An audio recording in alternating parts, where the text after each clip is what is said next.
can't pick up the phone and just have generic convos with people, probably in the wrong industry, or you need to build that skill. Everyone has the ability to buy more than just a primary residence. And we have a mutual client that I just sold a house to about a year ago, I think it was. I called him on his anniversary of the house, which is separate than the monthly calls. And I'm like, hey, we got to get that investment property going. I talked to him about the investment property before I sold him his primary home and said, every 1 or 2 years, we need to acquire new assets, right? Do you want to be that wealthy monopoly board controller, or do you just want to be, like everybody else? And he's like, yeah, I'd love to do that. And so like every client has that ability to become a real estate mogul as long as someone sits down and gives them a plan. Hey everyone, welcome back to the Shelly Panzarella Show. Today's conversation is for anyone who cares about the future of Las Vegas real estate. Whether you're a realtor building your business or a consumer making one of the most important financial decisions of your life, Chris Bishop entered the business in 2003 and was named the Rookie of the Year in his very first year. At just 26, he became the youngest ever elected to the board of, and I can't even say this now, GLVAR, which is now LVR. And at 34, he was the youngest to serve as the president. What stands out to me isn't just the milestones, it's the steadiness. He studies the data, he looks across sectors of our economy and our industry, and he leads with discipline through growth, correction, pressure, and change. Today, we're diving into how he thinks, where the Las Vegas market is headed, what agents and consumers need to understand right now, and what he's building next. So, Chris, welcome to the show. I'm happy to be here. Yeah, very excited. I know we were talking a lot of different things, but what really, as I did research for you, I don't know how I didn't know this because we've been partners for a long time. Yeah. But you actually started in the industry in 2003. So, and to be clear, I started in 2003 on the staff side. So my parents are both realtors, my mom and my stepdad. And at the time, my mom was the GM of a real estate company called Dyson & Dyson. And they were kind of known as a luxury brand that way before Sotheby's or Coldwell Banker or any of the ones really became, ultra prominent in the marketplace. And but the deal was I couldn't go to work for my mom. I had to be hired by somebody else. And I couldn't call her mom at the office. It had to be Patty or Mrs. Kelly. And we were formal about that in our family. It was kind of a big deal. And she basically said I need to get a job. And I was working for a bank, which I thought was a great idea, and I hated it. I was actually working for Wells Fargo during that whole time where they were selling all those checking accounts, to everybody. I got $3 for everyone I got you to open. Yeah. But anyway, so I got into the process. I went and interviewed. The person actually hired me, and then found out I was related, and then they moved me to a position as a junior recruiter. So I was supporting and doing that, and I actually moved through every job in the real estate office, agent services, escrow closing, met my wife through that, and I went through that process, and then I spent about a year and a half doing it, and then in 2005, I actually applied for my license in 2004. At the time, there were all those timeshare agents, like 30,000 of them. Wow. And so it took 6 months for my license to come in, and you couldn't transact during that period. And so I got into the business in 2005, and yeah, I happened to be Rookie of the Year for my first year, which was kind of cool. In 2003, so that was as a recruiter then? No, so I was Rookie of the Year in 2005 as okay. as an agent when I got my license, and then to be Rookie of the Year, you needed about 10 transactions for a new agent. Which you think about it, a lot of new agents don't go through that many deals, and I had a pretty steady spear. I was hitting up the parents of kids I went to school with and friends and family. And so I learned at a very beginning that the people that you know and the people that you are encircled with can be all the business you need. It's funny enough, those people 20 years later, some of our best clients that we share together. And but that led me to that outcome. I just figured I was supposed to talk to people and go to the next step and that whole thing, and it worked out really well. So is that something that you just have innate in you, or is that something you got trained? Did you do like the, Tom Ferry, Mike Ferry, ninja selling training? I didn't know crap about anything. And you would think growing up in a real estate family, and this is no dig at my parents, but they kind of threw me into the deep end of the pool. And full disclosure, like I worked on my first real estate team with my parents. They owned the team. And if you were a brand new agent at that company, you had to be on their team. There were about 14 or 15 of us. I was kind of the ringleader because I was related and I was doing the activities and I knew the internal side. And so I was actually on a 90-10 split. They got 90 and I got 10. and they got 90. Wow, okay. And so first off, splits don't matter as long as the production happens, right? And so I was 20-something years old making six figures. And so I was in college trying to go get a six-figure job, and I was here doing it, and I was like, this is kind of dumb. So I should have not dropped out of that, but I did after about 4 semesters. And but the whole point was the transactions were what mattered, getting the deals done, learning the process. And I just did it because that's what everyone was doing. I went and held open houses. I figured that my database, was all broke kids that were coming out of high school. I didn't know what I didn't know. And it probably was 5 or 6 years later developing a lot of bad habits before I actually got into formal training groups like Tom Ferry or Mike Ferry or any of those. And so, but I learned the hard way. Well, so looking back on that today, what would you have told your 20-ish self? Every single person I grew up with could have been a client, and they were a client, and their parents were clients, and their circles were clients. And what's funny is I went to a small private school here in town that only had about 300 kids in the whole school, and it became a staple of my real estate business. A lot of my transactions over the last 20 years have come from that group of people.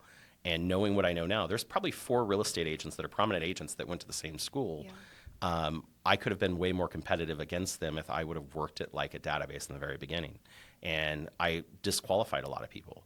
Like, I just assumed things when I had no real facts behind it, and I should have worked everyone the same and said, you're in my database, you get a call every month, and no matter what your plans are, where you're going, I'm going to make that happen because it's everyone they know that would have generated more business.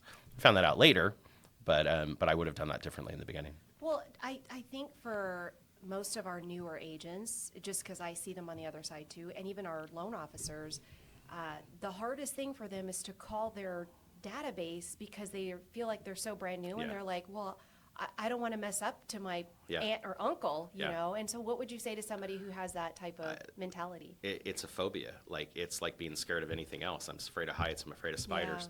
Arachnophobia. For some reason, we developed that in real estate school, and it's the dumbest thought process because if the people you know, love you, and trust you that grew up with you won't buy a house from you, how do you expect anyone else is going to? So true. Right? And so and I think it's also an empowerment. When you get those people to believe in you and support you, it's amazing how your business expands, but we're taught the wrong thing in the beginning. It's not about the house, it's about the people. Like, the commodity I need to acquire is not listings, it's people. The more of them I have, all of the other business is going to come to me. The investors, the buyers, the sellers. I mean, it'll all attract, but I've got to get those people together to make that happen. Yeah, and I do think for all of us, many of us at least, the transaction is more important than the person. Yeah. And that's something through time and age you start to realize that the relationships, because I know even at your company today the shift went from like heavy prospecting to heavy building up relationships, not necessarily through the prospecting, but through the people that you have today. And I know that's something that you've just really also been really great at. As a parent, and I remember my dad would say this, sometimes you got to learn the hard way. We're all learning the hard way because most agents will want to go out, and it does work, by the way. I want to be clear. I can pull up a list of 500 people and start making phone calls, run through my script, and sooner or later I'm going to get somebody that's going to. And the difference between a producer and a non-producer is I'm going to do it every day until it happens versus once in a while. And so it does work. But who wants to work that hard? I've held hundreds of open houses before I realized that I didn't have to do them anymore if I had a big enough database. But I still did it. Like, I kept disqualifying and saying, my people won't do anything, so I need to go meet new people. And the only reason I was going to do it that way was because they come into the open house, here they are, right? But if I just refocused and got a bigger database and I really built better connections, I wouldn't have to go do all that hard stuff, only when I want to. Well, and we had Chelsea Kate on here, which I know you mentor and coach her as well. And that's one of the things that she said was her biggest success in doubling her income last year was just the conversations, just having more conversations. And I actually, talked to one of her clients and had said, hey, how did you guys get connected? And they literally said, Chelsea calls me every month. Yeah, exactly. I couldn't forget. So it's proof in the pudding, right? And not just you saying it, but obviously your successful business. Also, you are teaching this to your agents and everything like that. Yeah, I mean, when you really think about it and you draw back, the other phobia is, what am I going to say to them? Like, Shelly, you and I talk on a regular basis about clients or transactions or deals. we never have a problem having a conversation. Like, it leads off with, hey, I got a question. And you answer the question. You become a resource, right? And so the biggest problem I have with coaching agents, and Chelsea didn't argue about this at all. Lizette Sosa, who's someone I mentored when she started, she didn't argue about it at all. She just did it. And as soon as she did it again and again, and they built a skill, right? I mean, having conversations is what my sales position requires. And so if you can't pick up the phone and just have generic convos with people, you're probably in the wrong industry, or you need to build that skill. And so that's goal number one. The second thing is everyone has the ability to buy more than just a primary residence. And we have a mutual client that I just sold a house to about a year ago, I think it was. I called him on his anniversary of the house, which is separate than the monthly calls. And I'm like, hey, we got to get that investment property going. I talked to him about the investment property before I sold him his primary home and said, every 1 or 2 years, we need to acquire new assets, right? Do you want to be that wealthy monopoly board controller, or do you just want to be, like everybody else? And he's like, yeah, I'd love to do that. And so, like, every client has that ability to become a real estate mogul as long as someone sits down and gives them a plan. Yeah. And I think agents don't do that with each client. They just kind of say, oh, the deal's over. I'll talk to you when I see you. Well, I would agree with that. I think for some agents, they don't even understand the aspect of building wealth in real estate. Sure. So we could talk about it, but it's truly until you go through it, whether it's through your clients or even through yourself, they don't understand the benefit of, to your point, like preparing for this. And even in like the annual review, I've had clients, agents say, well, what do I talk about? Do I just tell them how much their home has gone up or gone down? I'm like, is that all you got? Yeah.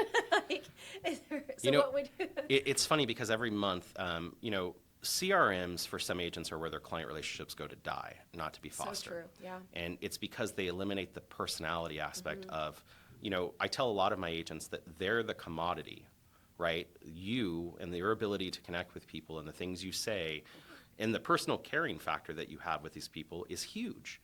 And so, like, why would you shut that off and just send them a random email? And so, like, I think the thing you have to understand is my CRM is there to enhance my ability to communicate and to follow up, right? So I send them the market report that I get from LVR for free, and I send it out to them. I should be picking up the phone and saying, hey, did you see those stats? Did you see what that means for you? Let me tell you what it means for your house. It's just the avenue of me getting the information to them. That's what the CRM's for. But I still have to be me. Yeah. I still have to be a salesperson, if you will, to sell them something. Well, and that's a good transition into data, because one of the other things I think about when I think about you is that you are super data driven. You taught me about the debt clock. The debt clock, and how you have it as a widget on your phone. That keeps you awake at night, doesn't it? Yeah. Seriously. But it shows how in depth like data means things, right? Yeah. And it helps you to navigate, whether it's in your leadership role, whether it's in our real estate role, whatever it might be. Yeah. What do agents, what can they focus on? Because I think that's the hardest part. Like everybody gets the analytics every middle of the month for last month's numbers, but they don't. Okay, an error goes up and error goes down. Sure. What context? How do you build that? Well, first off, the benefit of data is that I can use data to support any argument. Right. Sure. And so I always make the joke, the force is strong with this one. That data and the information is the force, right? I mean, it's the ability for me to sway it one way or the other based on my client's needs, wants, and desires. And so, like, if I don't understand it and I don't keep up to it, like, I can't find avenues for success. I honestly, Shelly, between you and I don't care if the market's up or down. Like, I care personally because my assets go up or down. But there's a consumer that has a need either way. True. And the data gives me the ability of how they can interact in that marketplace. And I think a lot of agents don't pay attention to it. Like, they get very one-sided. They read only one newspaper. I have multiple newsletters I read every day. I have multiple avenues of information. I don't care what side of the aisle it comes from. I don't care what report. I just want to compile information. And the other thing is, when I use data, if there's a great report that comes out in the RJ or a report in the Wall Street Journal, it's not me saying it, it's them. True. So the liability for what it says is on them, not on me. Yeah. I'm just providing resources to my client to help them make the right informed decision. Yeah. And I think that, if this is going to be my business, then the better skills I build in understanding what's going on, it also leads to creativity. A lot of the transactions I put together was because I asked a question. Hey, I noticed that you own this parcel of land. I noticed that all you do is pay the yearly taxes on it. I know it doesn't make you any monthly income. How about we 1031 that land into 5 houses that pay you $7,000 a month? Could you use $7,000 a month? Like, these things come from these news articles and information that you get, and it tells them why now is a good time versus, they've had it for 20 years and they're not going to do it. And so it does allow me the creativity to provide more value to my clients. So if you were to look through all the different avenues of resources or sources that you read every day, what would be your top 3 that you'd advise a realtor today, an agent today, to actually pay close attention to? So, I didn't really think about this in this way, but, I read an article that said that Warren Buffett reads 6 hours a day. Wow. 6 hours. Like, most people work 8 hours a day if they're lucky. I don't know in real estate. Yeah. But he spends all day reading and compiling information. And I mean, they call him the Oracle. Well, do you think they call him the Oracle because he just knows or because he digests information? And the whole thing about that, I started compiling different free resources, right? I actually don't pay for a lot of these newsletters. There's one I go on, it's Punchbowl News, and it's kind of information about the economy, about politics and the nation. I use everything free from LVR.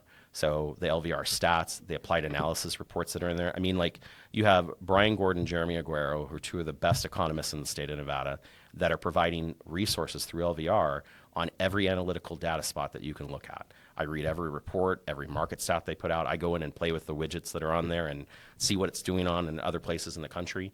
But like, literally, you can go on. There's a newsletter for everything. Yeah. And I try to compile kind of a potpourri, if you will, of kind of different things, politically, the state of Nevada. I read all the resources provided by Nevada Realtors, not only because I was one of their presidents, but because I see the value in it. They put out an advocate that talks about every law that's enacted in real estate. Like, people aren't reading this stuff. And they're like, when did that change? Like, if you're not paying attention to it, well, how can you expect your client to see you as a resource? By the way, every one of those articles is now a conversation of what I can talk about when we pick up that phone on a monthly basis and have a call. And to your earlier point, like, that's a lot of work, right? For an agent like Chelsea to go in every day and talk to 20 or 30 people a day, that's a lot of work. But you can see why she has such a high production level, is because she's talking to 30 people a day when the average agent talks to 2, and they're one of them, right? Well, and the conversation or the information she's providing is not, or the question she's giving is not, hey, do you want to buy a house? Yeah, exactly. It's really all about being the resource to answer or ask it, not even answer, to provide your clients the information. You bring up enough topics. Like, if I call you up and I say, hey, Shelly, and I've done this, by the way, and I thank you for always answering. I called you up one night, I think at 10 o'clock, don't do that because I can't believe she answered. And I said, hey, one of my agents has called me about the solar program on a house with a loan program. I'm like, is this fraud? Is this crazy? And you're like, oh, I've actually heard of that. Yeah. Like, the ability to transact information to back and forth, that provided a value to me that led me to an outcome. And those things are the reason why you have those conversations. Well, and I think that is, you know who to go to for that type of resource, right? So you called me, just like hopefully any of our clients would say, hey, I'm thinking about the market, or I just heard this, I'm going to call Chris, or whoever that agent is that's providing, who is their resource or trusted source. But I do feel like agents don't know how to have their own opinion. Yeah. They don't know how to take the information. Like, they would say, well, Chris, can you just provide a newsletter that I could just, put together and say that that's my opinion? But it really shouldn't be that way, right? Well, it's funny. I know a wonderful agent. You may know him too, David Brownell. Yeah. And David Brownell makes me look like I don't pay attention. Like, he is the extremist analytical I've ever met, right? Very true, yeah. David has his own analytic stats that he tracks in the marketplace through the reports that are provided, and he puts out a monthly newsletter of the analytics. It's so good that real estate agents use it as a resource for their business, right? And so could you get that focused on it? Absolutely. And he does, and he has a very successful business, and his clients follow the information he provides. Yeah. But he is the resource. I always wanted to be the source of the source, right? Because the liability is less. And so, but I think the point is that you could get as involved in it as you want, but the consistency is where agents struggle. Making those calls every month has to require consistency. Most don't. Most do it once in a while. Even Chelsea, as she went through it, she's like, oh man, it seems like I'm calling these people a lot. I'm like, yeah, you are. Good. Yeah. Keep doing it. It'll feel natural after you do it long enough. Yeah. And it'll feel natural to them after you do it long enough. But for the client, they're only hearing from you once every 30 days. That's not very long, and it's a long time in real estate. You know, So true. you plant that opportunity about, buying an investment property and they're out everywhere they seeing open house signs. How long until they just stop at the open house if you're not connecting with them? That is so true. I mean, it's more than just top of mind, right? I think about even like my financial advisor, and when we picked him because he sat down with me even before we decided to put our money or give him our money. He's like, listen, before we even get started, we go through this 6-step process to talk about the market, so Sure. you understand.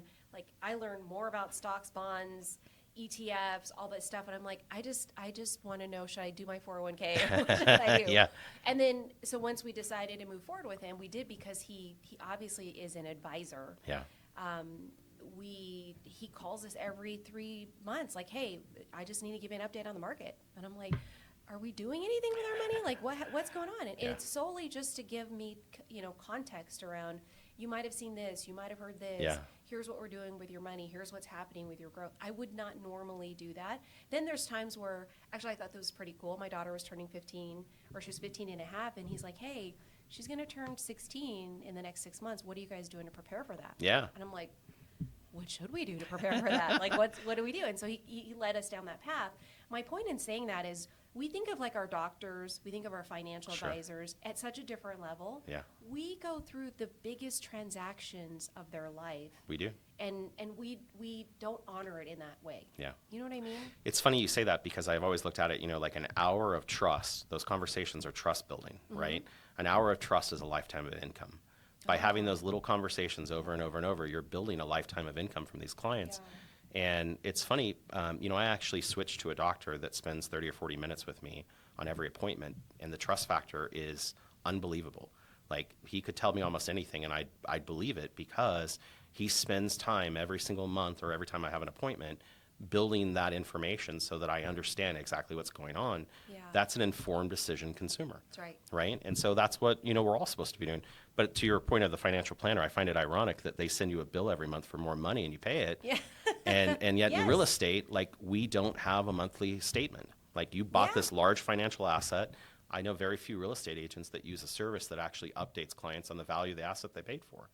I mean, it makes sense, right? Totally. And they're out there. I mean, we've talked about many of them, but it's just that little touch that says, hey, here's how it's doing. Yeah. Shouldn't that be what I'm calling them about every month anyway? Yeah. But- And I think it's taking the level of their business. I think it's that in and of itself. Like, realtors Yeah. don't consider themselves a business. I'm a realtor. Well, Yep. what exactly does that mean? You Yeah. have a door that opens when you turn on the phone. You have a door that closes. You have you know what I mean? You Yeah. have signage. You have all this stuff. They're not operating it as a business, true business. I think the other thing is too, and I want to eliminate a lot of misconceptions. Like, you see a lot of these TV shows and things that are going on, and that's not how it is on the average. Is it that way for some? Absolutely. Do people have like amazingly great opportunities that last for a decade or so and then they go away? Absolutely. We saw those REO agents, short sale agents. Yeah. I think of a lot of the new home track agents that, sell a new home community, then move into the resale market and then market the people they sold homes to because they had no agents, right? I mean, all of these things are legs of business that I can create. All of that, has a time limit on it, like, of things that could happen for a period of time. If I work my database, there's no time limit on it. Like, I can take it and I could even sell it to you at a certain point as long as I can prove it works. And I could sell you a process as long as I can prove it works. And I think that's where I had to learn, if I can conquer that one piece. I don't hold open houses anymore. I don't do door knocking. I don't cold call. I just connect with my base. And every year, no matter what I do, right or wrong, I'm going to do 10 or 12 transactions just because. Yeah. Like, I know it's going to happen because it happens every year, Yeah. right? But I invest that time, and I want that to be my business versus, oh my God, I got this new contract, or oh my God, I got to pay for this service, right? I don't have to do any of that. Yeah. And I think that's the harder part to learn. Well, I think it's also that building up to that, because people are going to look at you and say, well, you've been in the business forever, and now, of course, you're on automation as far as that consistency of 10 to 12. You've got agents who've also been in the business a long time. Yeah. And I think the stats last year were, NAR said, 70% of agents did 0 transactions. Yeah. And so, what would you say to an agent that's been in the business, hasn't gone down this path, right? What would you tell them to do tomorrow or today as they listen to this podcast? Well, the funny thing is, you got to understand there's multiple facets of agents that got in for a certain point. So there's the people that got in, they got their real estate license for their own personal deals. And so how can I assume that they're going to do a lot of transactions when they're only going to do the one that they live in? And when they sell that home, the next one they live in, right? So fine. And I think that's fantastic. I actually have built a real estate team centered around that idea. And I think we'll talk about that later. Yeah. But then there's the people that said, this is going to be my job that I pay my bills with, right?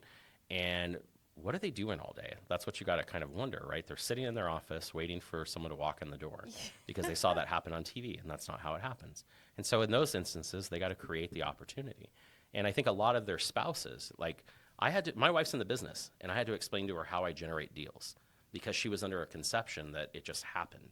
Yeah. Like someone called the office and I got the deal. No, I had to create these things. Yeah. And I think that, most agents aren't spending any time at the office creating anything. And so that's where I kind of banged my head against the wall so long. The other thing is they only have one source of what they create. When I was using open houses to create my business, if I didn't hold an open house for a week or I got sick for 2 weeks, my business went to crap. Right. And so one of the big things I do with every client that I work with and my team personally is I diversify their sources of business, right? You wouldn't have just one database of the group you went to high school with. You should have 7 or 8 of all the different social interactions that you have. Your daughter is off at college, and she has a whole new network of people that she's connected with. All of them live in homes. Yeah. All of them have mortgages on the properties or paying them off or refis or whatever. And so are you breaking into that network? And every one of us has that example. And the question is, do we just ignore it or do we engage it? Yeah. Right? And it's hard to articulate them. It's hard to start them. But once you get it started, they all become business sources. This is why you're one of the top coaches at or mentors, I guess you can say, at Signature, right? That I like to think so. Anytime I ask who you're coaching with, I'm going to give you 2 options. They're always saying it's you. And I think the other thing is, we all have such different personalities. Yeah. And I'm not the right coach for everybody because my personality or my way of doing it doesn't match what you want. And so I've tried to recraft my coaching to say, instead of me throwing something down your throat, tell me what you want, and I'm going to give you 3 options of how to get there. Brandon's really good at that too. He's really good at kind of laying out, we're going to talk about what it is you need to get you there. And I think that there is a lot of ways to get there. I've been through, I don't know how many coaching programs. I've bought every gadget you can get, every app that you could have.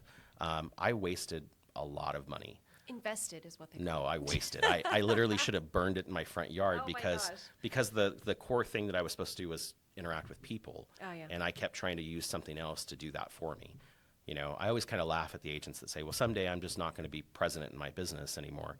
And I'm like, what do you mean not present? Like, how can you not be the commodity anymore? You can have people help you. Yeah. You can have admin staff and support you, but like, as soon as they do your role, what do they need you for anymore? That's true. And that's back to the fact that you're the commodity. So do you feel like you can ever get away with that in our industry? Because I think about that even for myself, right? We have a great branch. I have loan officers underneath me, but I do my own personal production as well. But there's going to come a point when I'm going to want to, try to pass this along to somebody else. Yeah. Or be on I don't want to even say automated, but not be the face of the business. Do you feel like that's possible in our business? I think it's possible, but is it probable that it'll succeed for a long period of time? I mean, when you look at it and say, there are ways to make that happen, by the way. My connections with you and your support team, I trust it because of you. Yeah. And so if you engage it in the beginning and say, hey, this is the way it's going to go, I'm facilitating all of this, I'm present in all of it, I trust that because you told me that's what it is. A lot of agents do that backwards. They have all these random people show up in the middle of a deal. There's no trust factor in how it's going to work, and the client gets pissed off and leaves. Yeah. Right? Or they don't do it again. True. And so it's about you presenting it the right way. Now, the other thing is workload. Like Brandon will tell you, I'm the king of leverage, right? I figured out a long time ago I can't do everything, but I can be part of everything as long as I leverage myself. And so the value I bring is I'm the face of the idea, and these people are facilitating it with me. So meaning that, like I have a buyer that wants to buy a home, I don't show property anymore. I have people that are amazing at showing property. They're way better at it than I ever was. And so I've now brought them in to be part of my service so that client has the best experience possible. And I explain to the client why that's important. Yeah. But again, I'm the commodity that's Yep. explaining the trust factor of why it works. Yeah. And I've seen great team owners out there actually do this.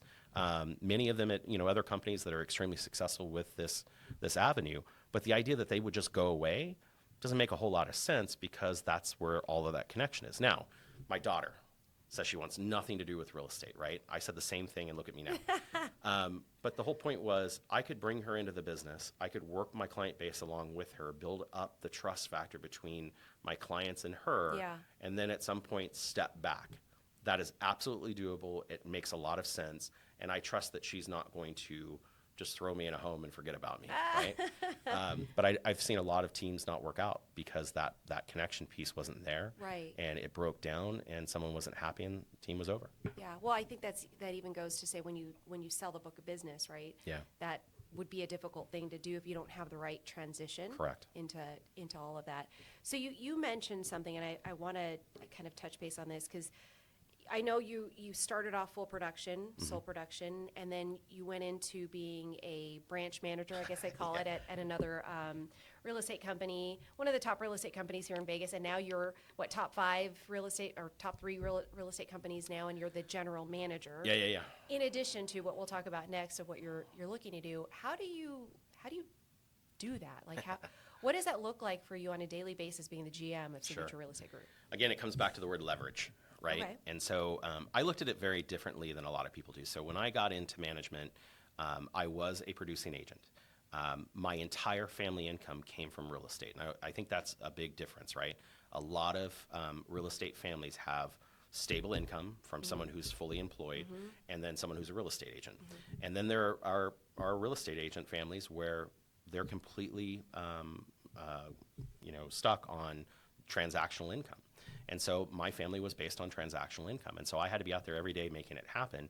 And there were ebbs and flows. Like, I'm not going to lie. Like, I went through the good and the bad, pushed through all of it. And I got approached after I got on the LVR board by a broker who had saw my interaction. And he says, I think you might be a good candidate to be a leader in my company. And I thought, I'd never really have thought of that. My parents had a family real estate business, and so I participated in that. I thought that was fun. But I never thought about doing, being a broker, being responsible for other people. And then the question was, well, what do I do with my business? And at that company, I wasn't allowed to be a sales agent. I wasn't allowed to compete. But I wasn't going to just throw away a decade of hard work. And so I created a plan with them where I found an agent who came in and worked my business with me. So I still worked my database. I still made my phone calls. But I didn't spend all my time selling houses. They did. I worked the database, and then my other job was managing an office, the agents in it, showing them how to do what I was doing.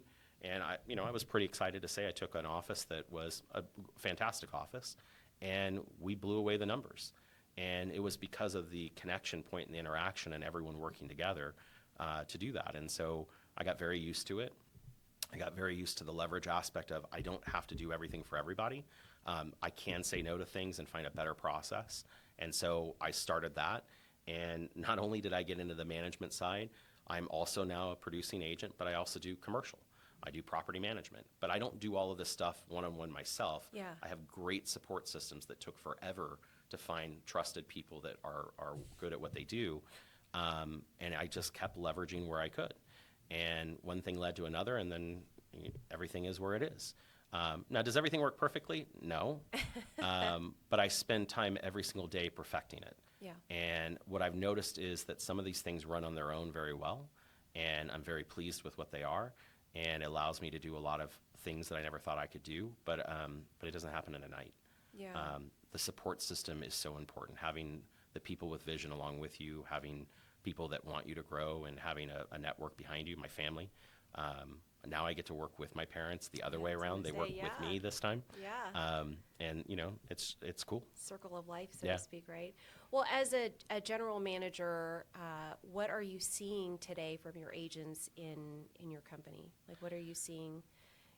I know last year there's a lot of sentiment about it being the best, sentiment about it being the worst. So what are you seeing overall in your company? I think the one thing you'll hear from us is that we're not preaching fear. Yeah. Like, it is what you make of it.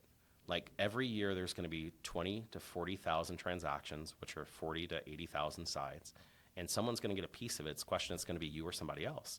And I think that a lot of people out there are saying, oh my God, rates. I don't really care. Yeah. I have to have a house to live in. Yeah. It's either I'm going to pay someone else's mortgage or I'm going to pay my own. Yeah. Whether the interest rate's 3% or 35, like there is a certain point where I have to have what I have to have. And there's benefits back and forth. And I think that at the end of the day, my database is going to go one way or the other. They're going to buy it or they're going to sell it. And we've been really hitting hard that you need to create a foundational system in your database. The other thing is we've taken a pretty hard stance that everyone is so fearful of the outcome.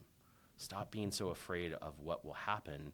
Start being focused on what you're going to create, you know, and stand up for what your value is. I think that's the other thing. Like it took me years to be a believer in myself. You know, you go through all of these things in real estate. Pretty much 80% of the stuff we interact with is all about mindset. And it's about mindset of how you can succeed. There's no one coming to save me. Mm-hmm. It's only going to happen when I make it. I think Neil Schwartz had the license plate that said, I think he still does, if it is to be, it's up to me. Oh. I always kind of thought that was kind of like, what the hell does that mean? Now I understand. Like, it's all on me to make it happen. Yeah. And that's what we've been kind of sharing with our agents. You know, whatever the plan is, have one. And then if it's going to happen, it's going to happen because you're going to make it. Yeah, I love that. Well, and I think this is a great way to transition into what you're doing now, Yeah. or what's new. Also, in addition to being a GM, in addition to being a mentor coach in the company, in addition to being a dad, a son, a husband, right? You do other stuff too, right? Like Some you days. have a hobby, a regular No. hobby that you normally do. But let's talk about this. Let's talk about Syndicate as Signature. Yeah. Yeah. So for the last probably 15 years, I've had or been part of a real estate team. And I get the question all the time, like, why are you on a team? Why don't you just do the business on your own? First off, community helps you go past the things you can do yourself. And I love working with a group of people towards a common goal. The problem I've had in most teams is it's centered around somebody's ego. And I'll be honest, a lot of times it's been centered around mine. It's got my name on the door. It's my clients. It's my transactions, my process. It's my way or the highway. And that only goes so far. And when my attention's diverted to one thing or the other, I get sick or I'm out of town, you notice these businesses just fall apart. True. I had a fantastic real estate team with an incredible individual that was a great partner. And my wife had basically a mini stroke. I didn't cause it. I think the market did. And she was in the hospital for 3 weeks. Our real estate team fell apart. Because everything was predicated on a certain process, a certain way, and one person left the process and it all went to crap. And so I noticed this. Like, I noticed this over and over. I've got agents that create these teams all the time. Everyone is really excited in the beginning. Like, it's like a new relationship, right? Yep. We still like each other. We're still in love. Everything's great. And then I kind of learned that you create a team based on its separation, not based on its, creation. And it's hard to tell agents that, because as a broker, you see it and you're trying to work them out of the process they got into. And they always fall apart for the same set of reasons. Somebody isn't pulling their weight. Someone isn't transacting anymore. Someone isn't growing. And so I was like, man, how can I make this survivable and not predicated on somebody's ego? And so I've spent the last decade on these different boards and leadership groups. And what I found ironic is that people now become like intent on this is the way it's got to be, and I see it has to go this way. And they're willing to fight to the death for something that isn't even theirs. Yeah. And it's because they have a passion and an ownership of it. And so I said, what if I created a team run by a board of directors? And instead of me being on the board, instead of me being a decision maker, they get to make all the decisions, and I help coach and mentor them. Like, I provide them with support systems, I provide them with all of the experience of the ways I've done it wrong, and I help coach them to the outcome of what they want, and they all cumulatively make the decisions and spend the money. Like, it's something that I've never seen done that way. And they have board meetings where they look at each thing. Like, if they're going to buy a lead system, they're all going to look at it, argue it, debate it, and decide on it, and come out with an outcome. And for me, what's happened is I created that opportunity. I had to come up with a name for it. We came up with the Syndicate at Signature. And that means basically, it's a group of people working in collaboration to make something happen on a large scale. And I look at it not only as a real estate team, but an investment group. Agents all the time come across great real estate investments that they can't take advantage of because it's them by themselves. Now I have a culmination of a group of people that can make group decisions. And so I formed it together with the support of the company I work for. I've got an incredible board of directors that are amazing people from different backgrounds in real estate. They're collaborating. They're motivating me to things I never thought of. And instead of me saying, hey, let's go do this or let's go do that, they're saying it. And instead of me going to an agent saying, hey, come join my real estate team, they're connecting with people like magnets, that are looking for the same thing.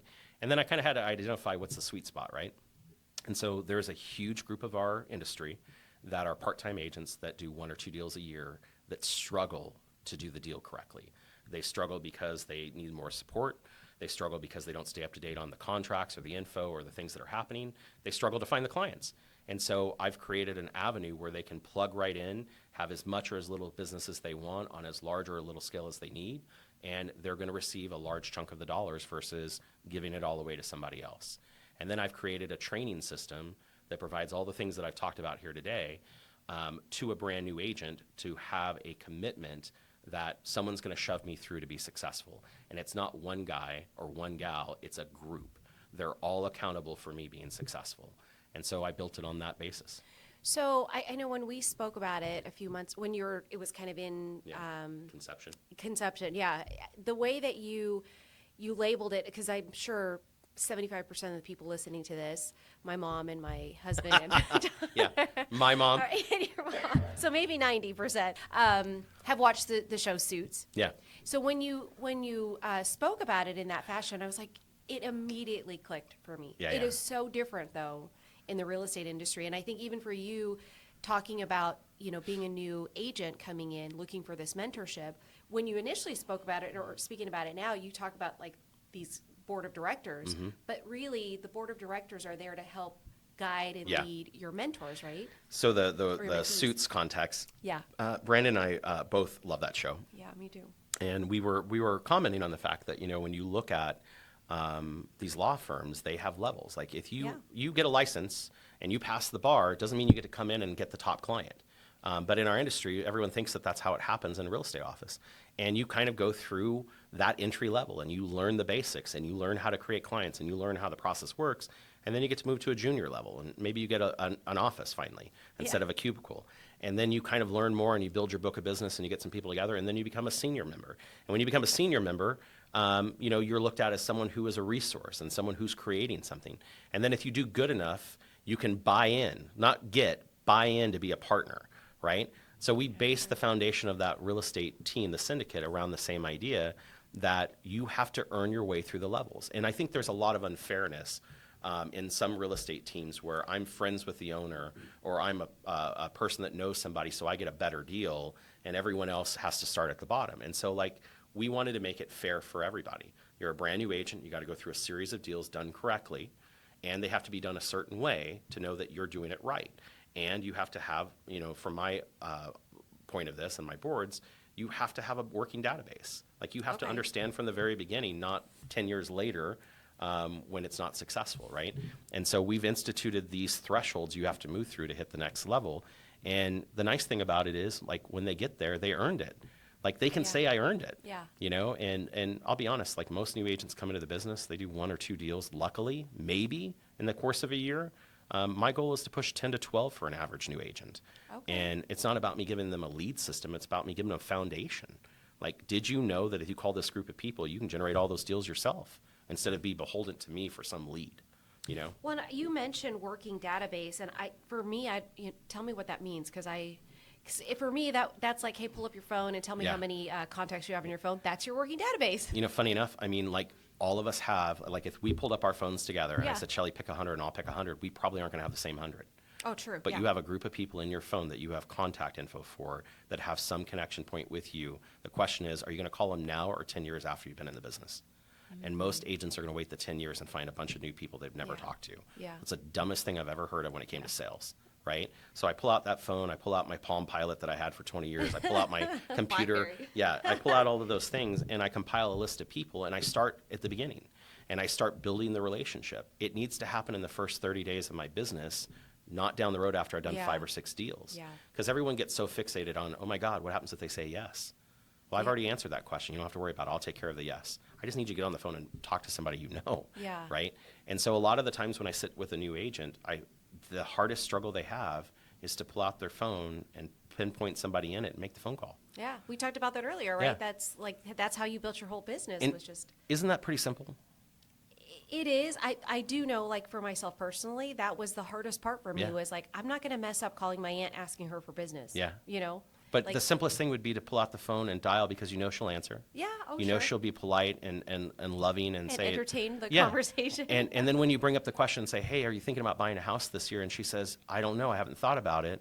And you call back next month and say, hey, did you get a chance to think about it? Like, it makes perfect sense. Yeah, But true. yet it's the thing I don't want to do because it's so overpowering Yeah. to my personal, soul inside. It's our But- ego. Yeah. Right. It's our ego. And so my whole thing with my team, and this is funny, I have team members that are 20 years in the business that have not compiled a database the way it should be. Sure. And so they're getting the benefit of starting fresh with all those years of experience, all those past clients, and starting this process over. So it's driving production levels that they didn't see before. So explain that to me. So I'm a new agent because there's there are different teams at Signature as Yeah, well absolutely. that have different systems. If I were a new agent and I have 100 active people on my cell phone, Yeah. that would be a great candidate for your team member. Yeah, the Or- great candidate would be someone who just started that doesn't have anybody, Oh, okay, and they don't know okay. how to put it together. And 100 is just a starting point. Yeah. If I told you in the course of the first 2 weeks or the first 30 days, we're going to compile 400, would it start to give you heart palpitations? Yeah, didn't right? for me. Yeah, and so like the avenue is we're going to get them there with as many as they can themselves, and then fill in the blanks with people that they don't know that they're going to start those relationships with. From where though? Where do those others? That's a secret sauce I'm not going to give you on the show. Oh, okay. There's a lot of resource places for that, and there's a lot of things we don't think of. Like I made the comment about Sydney's college connections, right? There are things like that all over. Clubs, gyms that, I don't go to gyms, but I'm sure you do. But social groups that you interact with, they all have contact lists of people. True. And the question is, how likely are you to pull out the list and start at the beginning and call? So it's not coming from the board of directors then, or a pool of. Might be. Okay, it's all of the above, basically. So really what you're providing to that new agent is teaching them Yeah, the resources and the ability to have a foundational plan on how the to put it structure together. as well Yeah. that I think is for successful Yeah. agents. And then what do they get from the board of directors? Is it mentorship also? Or Yeah, so is it's it all just of those really- things together, but also a lot of times we all fixate in an industry where there has to be now information. Yeah. I've had to learn the hard way that not everything needs to happen now. Sometimes time is the best asset I have that I Agreed. haven't learned yet. But I want my agents to have the ability to have a now answer. And by having a board instead of a team leader, right, there's many people to answer the now question. Okay. There's many people to go on the appointment with you.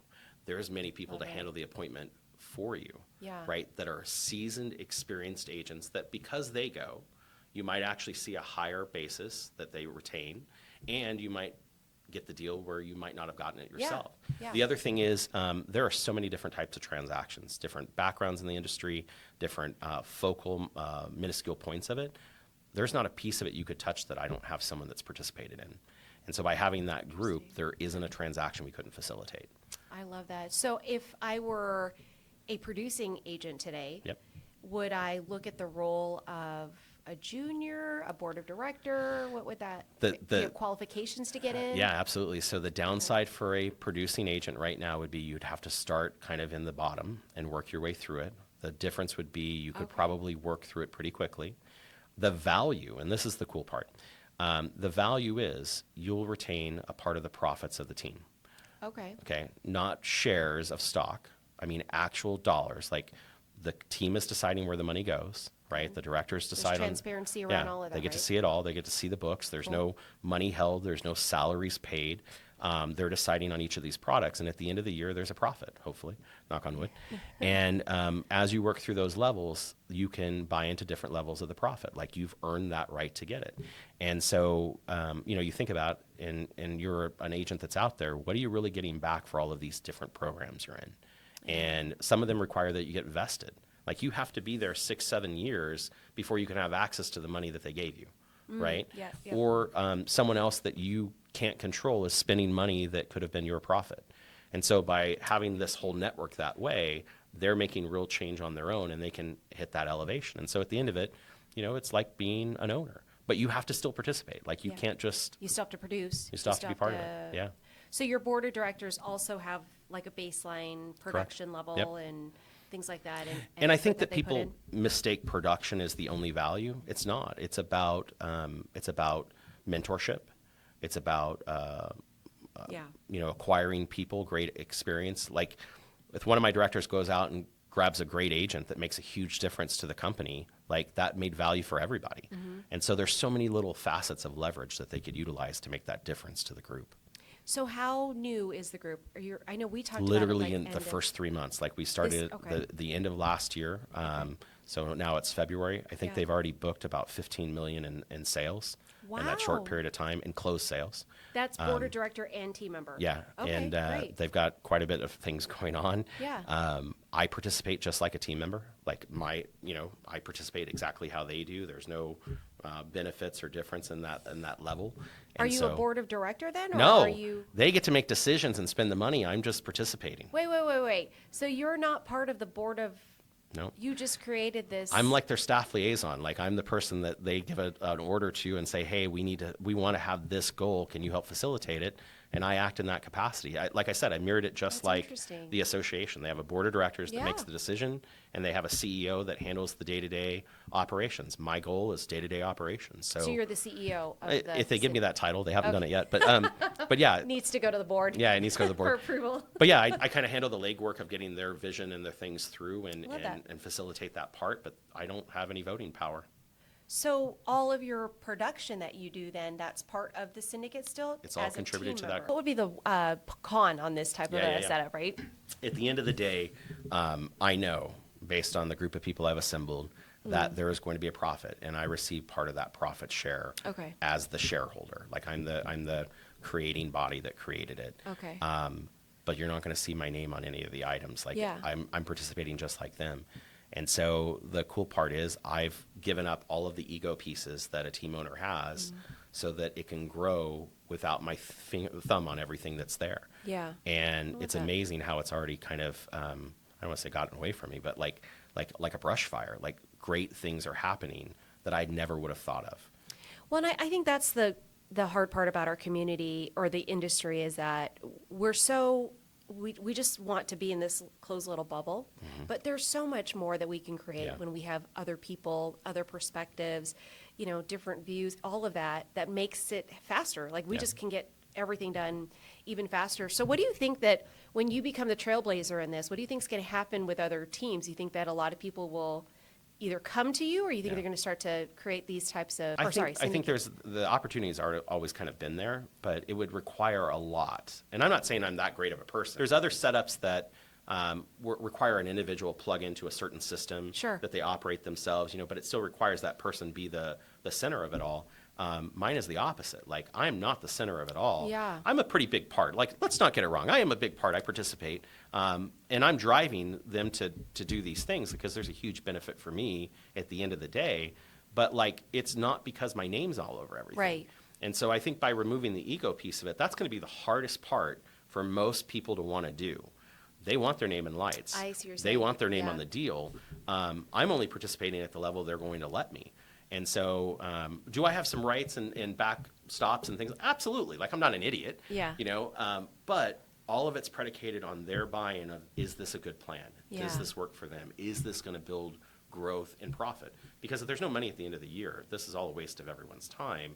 We're already seeing those profit pieces come through. That's great. And it's predicated on growth and production and transactions. The other thing that was really important to me, a lot of agents create transactions that don't create anything else. And it's all because they have a shortfall mindset. I get this commission check for $20,000. It's already paid my mortgage, my car payment, my power bill, the whole thing. They go That on money's already vacation. spent. Yeah. But yet they have an entire group of people dependent on that money, and there's no Oh. new business being created. I've eliminated that problem. That money goes into a separate account. It's set there on a separate set of books. It's like any corporation, it's set up there. And so like it's not being used to pay my personal bills, so now it can be used to grow the company. Yeah. And so I think that's the whole thing that a lot of teams falter on. And I'm guilty of that on my own personal team years ago, right? I couldn't pay to have that great lead system because how the hell am I going to pay my mortgage, right? And so like that was not a growth mindset. It's actually Brandon who got me to understand that, like you need to earmark these things so that it can live and breathe on its own to help it grow. And then you're not stop- so stressed Yeah, about it. Yeah. exactly. And everything goes towards that. Exactly. That's awesome. So with your board of directors, do you have and your team members, is there a cap? Is there a limit on how much? Why you gotta go throwing growth? caps and all that crap? Not caps like that. I mean like numbers of people. No, there's no limit. Like, Okay. it was the intent to grow a larger team. Yeah. There are some big mega teams in town right now that provide different services, and I'm not crapping on anyone else's process, but most of them are predicated that you get this level of whatever it is, and that's it. You can go as far in my group as you want. Like, we have a legacy position that's after a senior partner, where like you are in a very comfortable place. You receive team services, team leads, team profit. But you don't have to do anything at that point. You can do whatever business you want. Wow. But we try to make it so that everyone kind of has a place that they can grow to. Yeah. You can even vie for a director seat. Those director seats are possible You that they could pay- add 10 of them if they wanted to. Okay. It'd have to make financial sense for the team, but they could. And it would be decided upon by the board of directors Correct. and all that stuff. Yeah. I mean, I think it's a unique concept. I was super excited about it when you first spoke about it. Obviously confused because it's not normal, No, right? it's not normal, just like me. But you have board of directors. I mean, I know all of them that have joined. Those who even are looking from the outside in to see what the success is really that's happening. But I commend you just because this is one thing I know about you. You get an idea. Huh. You formulate it. You gather all the data, statistics, the debt clause, all that other stuff, and you take action. I try to. Yeah. Like- No, I think like everything that you have talked to me about, you have taken action on, or you've said, hey, immediately this is not going to work, and you do something different. Yeah. I think the other thing is that you can't be stagnant in this industry. I agree. The reason why I work where I work is because the people I work with have great vision, Yeah. and they don't say no. Like, they say, let's see what happens. And, they do. You're part of that, though. Yeah, I Yeah. am. But I joined a culture that has that. I gotcha. The group. And, Yeah. everything is looked at from how can we be great leaders in our industry doing a ethical business centered around our agents and their growth and their matrix. And to me, like, this checked all the boxes, and it fosters the growth of the company. Like, the more Yeah. transactions they do, the better that there's more signature signs in the yards. Acquiring great people to come and be part of this group benefits the company for it. Yeah. And I wouldn't do it anywhere else. Like, it's a great setup for everything that I put together of where it's at. Yeah. But we'll see. Time will tell. Well, I mean, I congratulate you in taking action, also in the people that you've gotten on the group. Grateful that I can be part of that growth as well, and I'm excited to see everything that's going to happen from it or come from it Yeah. as well.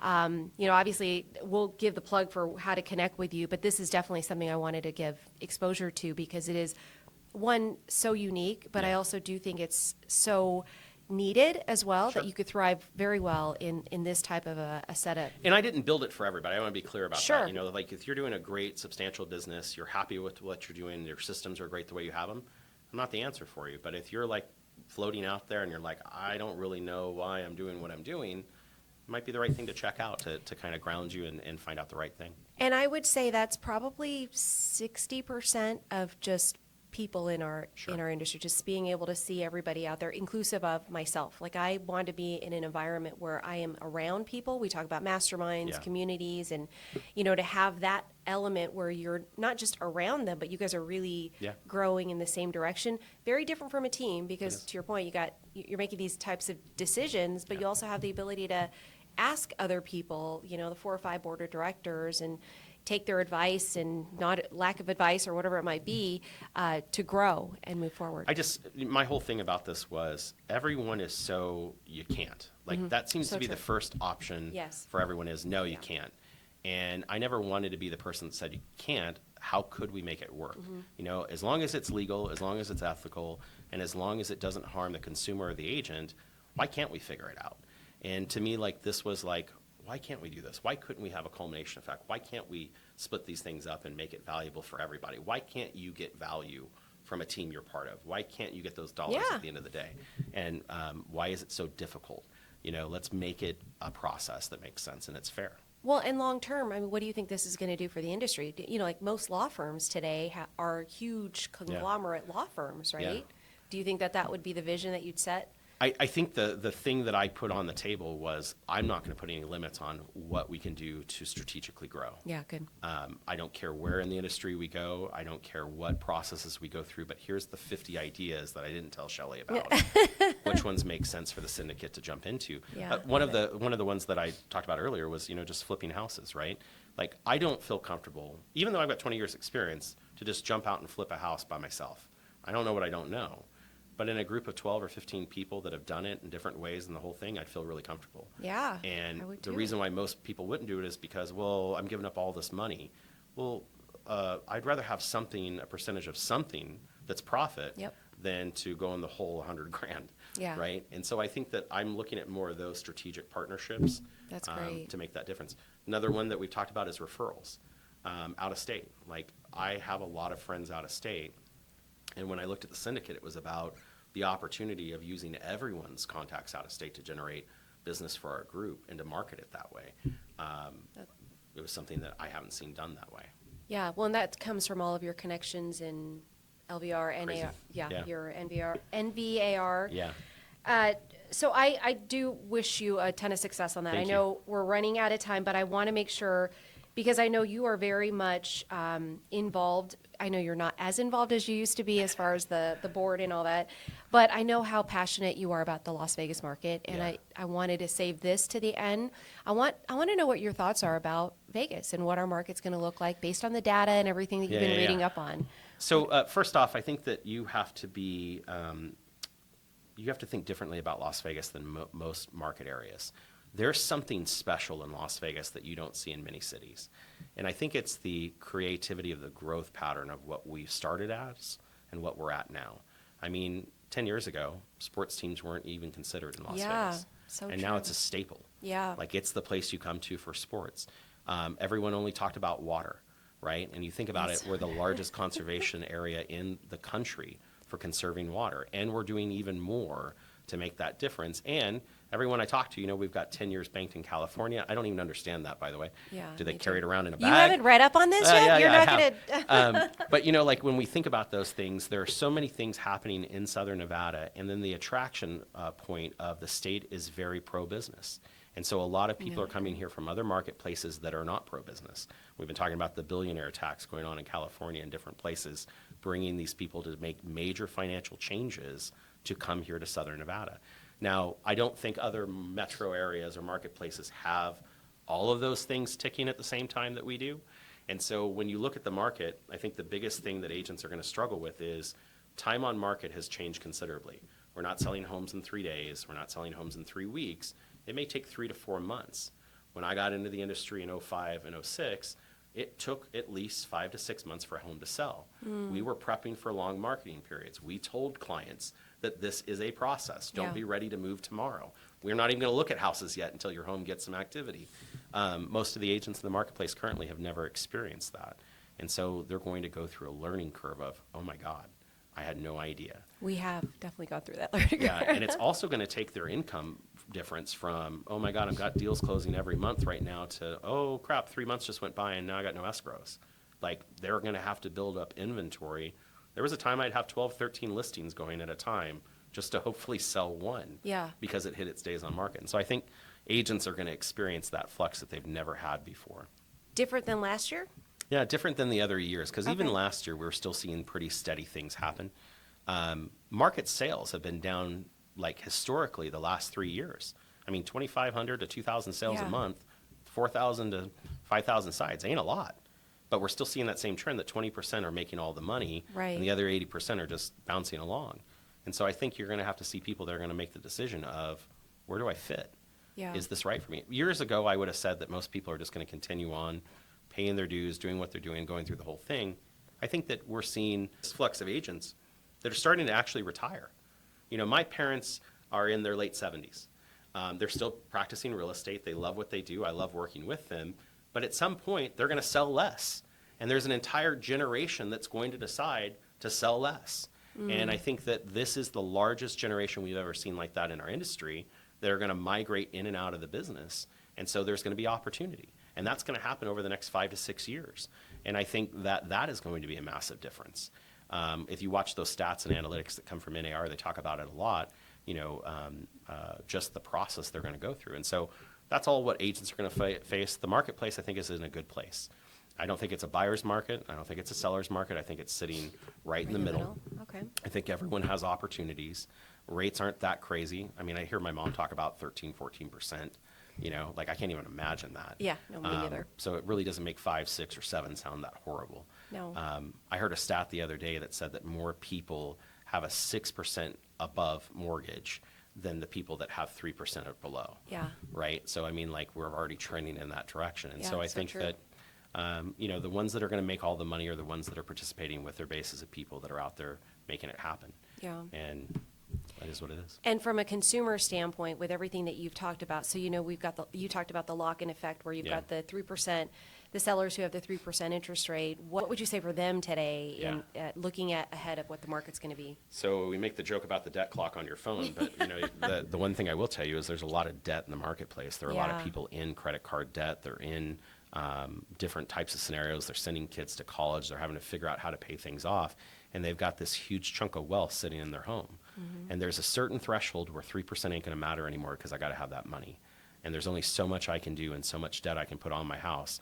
I know the refi business must be one of those things you're going through, but like there's a certain point where I'm just done. Like I've been holding on for 3, 4, 5 years. I want something different. Yeah. I want that extra bedroom. I want that pool in the backyard. I want that home I've dreamed of. I want to downsize. Like people are being pushed to this threshold where they got to make the decision. And I think that's why we've seen this inventory uptick just considerably happen. Even with the market price going from the 300s Yeah. to the high 400s, we're still seeing listings overpriced. That's one big other thing that's going to be huge for consumers in the next 2 years is you're not going to be able to fish for what you want. You're going to have to put the property on realistically and be competitive because of these marketing timeframes. And I think that's something a lot of agents and a lot of consumers aren't prepared for. Well, I heard that today in the sales meeting. It was how many of you have had a listing that's sold immediately or like within a week, few hands show up. How many of you have listings that have been sitting on the market longer than 30 days, like the whole room? Puts her hand up. And so then his other question was, well, is for those that you have the hands up now, were those sellers motivated and, prepared to sell the home in 30 days? Yeah.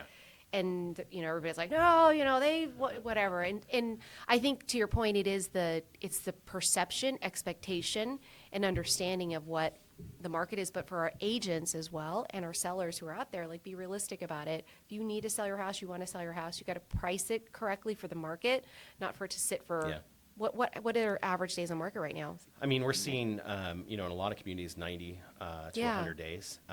Bad decisions come from lack of experience, and experience comes from bad decisions, right? There are a lot of agents So true. taking listings that shouldn't be taken Yeah. for clients that aren't motivated to sell. And so they're, falsely inflating this marketplace with prices that people aren't going to get. And so you see this listing on the market for $550 and the home's worth $500.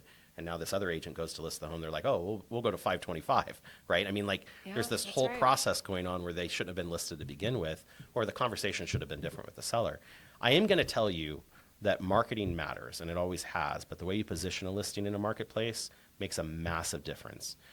Getting high quality photos, positioning the wording correctly, making sure all of the features of the home are described, positioning it on social media. Like, great agents are making waves in those marketplaces, causing homes to sell when others are getting ignored. I just had one in a 55 and older community. There were 13 of my model for sale, and I was not the lowest priced home. I was in the highest priced home. I was in the middle. Someone called me off of an ad I did and said, "That's the house I've been looking for." And I'm like, "Great," and we sold. And we sold at the Wow. price we had it listed at. Wow. The other homes didn't sell. And so, like, the things that these agents are doing to create these opportunities, I mean, that's the agent people are going to strive for, or hopefully look for. Yeah. But it's going to make a difference. I love it. Well, I know we have, we could talk for hours. I know for you Yeah. and I, we can always jam for hours, but I definitely will Part bring. 2. Yeah, I'll bring you back because I want to hear the success of Syndicate at Signature Real Estate Group. But I just appreciate you just in, we talked about all the stats, the Yeah. information. I usually come to you and I'm like, hey, what's this mean? What does Yeah, this yeah. mean as far as the numbers for Can I share one last thing before you, I would you love do it. Yeah. the Close it exit out. music? Yes. Being great at what you do centers around having a great support system. And I don't think I've told you I appreciate you as much as I should Oh. have. But you have made a massive difference in my real estate business. Thank you. And to those that are out there, I'm not saying this because I'm on our talk show or our podcast. And I paid him a ton of money. Yeah. It's the endorsements I'm getting. Right. But I think that people don't understand how integral the relationships with your affiliates is for a successful business. And in my database is an entire group of support that I market and that I communicate with and that I talk to on a regular basis, just like my clients. Yeah. Because you empower me to go to them with creative opportunities. And I think that for those of you that are out there, that is as important to my business as my database is. Yeah, And it took me years. Took me years to associate the right people, to understand its value. And so I just want to thank you for what you do for my clients and for me. Thank you. Yeah. Now you can play the exit music. I can't even close. But on that note, I mean, I think the world of you as well and your thanks. team and everything that you grow and everything that you put your mind on or into. And truly, you are the person that I think of when you think of something. You're like, it's all about taking action and just in hearing other people that you've coached as well. I know that that's what best serves them is that you encourage them, but you also get them to take action, which I think is the hardest part for all of us in the industry is to do that. But I wish you the best and all of your board of directors Thank you, on the syndicate at Signature Real Estate Group. But I definitely know that we'll bring you back, and I just appreciate everything that you've done for ourselves, our team, for me personally. And with that, guys, I just want to thank you all for tuning in. Listen, if you like this information, make sure that you save it, but also share it to all of your realtors and consumers out there. Make sure that you subscribe to the channel, and we'll see you on the next one. Bye.